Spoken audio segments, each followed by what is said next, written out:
In the sun-drenched village of Oakhaven, nestled beside a whispering river, lived Ilara, a woman whose hands spun magic into traditional brews. Her concoctions weren't just drinks, they were liquid sunshine on a gloomy day, a melody of herbs and spices that danced on the tongue. Her reputation blossomed like the spring wildflowers, and soon customers flocked from distant lands, drawn by tales of Ilara's exquisite elixirs. Her small hut swelled with laughter and coin. Before long, Ilara traded mud walls for polished stone, her modest earnings transforming into a grand mansion overlooking the very river that once mirrored her humble beginnings. She had achieved what many only dreamed of, yet a gnawing whisper began in her heart. More, always more. One evening, as twilight painted the sky in hues of lavender and gold, Ilara gazed out from her opulent balcony. The mansion felt vast, cold. The joy of her success had become a fleeting memory, replaced by a relentless hunger for unending prosperity. She needed something to ensure the river of gold never ceased its flow. Against the counsel of her own conscience, Ilara sought out the reclusive Mizazi, a witch doctor whispered to possess ancient, perilous knowledge. Mizazi's eyes, like embers in a dark cave, glittered as Ilara spoke of her desires. "There is a root," Mizazi rasped, handing Ilara a gnarled, dark lump. "Bury it at your threshold. It will bind your customers to you forever. But remember, Ilara, every binding demands a sacrifice."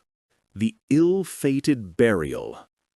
Ilara, blinded by her yearning, dismissed the ominous warning.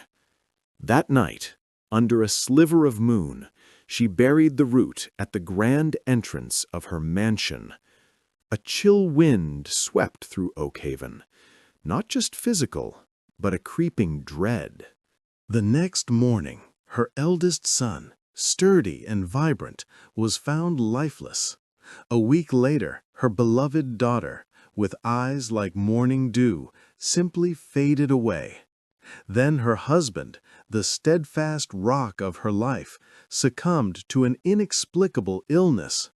Ilara watched, helpless and horrified, as her family, her very foundations, withered and perished one by one. The mansion, once a symbol of achievement, became a mausoleum, echoing with her solitary screams. The customers did multiply. Lines stretched longer than ever outside her gates, their thirst insatiable, their praise echoing like empty chants. Yet Ilara moved through them like a ghost, her heart a hollow drum. The brews lost their magic, tasting of ash and tears.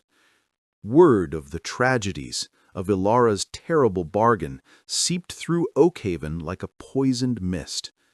The villagers, once her most loyal patrons, began to speak in hushed tones, their admiration turning to horror. They saw not a successful brewer, but a woman cursed, her wealth stained with sorrow. One by one, then in droves, they stopped coming. The bustling lines vanished.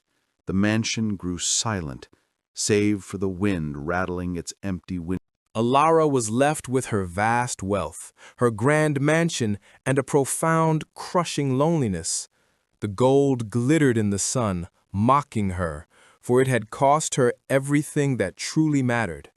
The root had indeed bound her customers, but the tie it demanded was her heart, her family, and ultimately, her soul.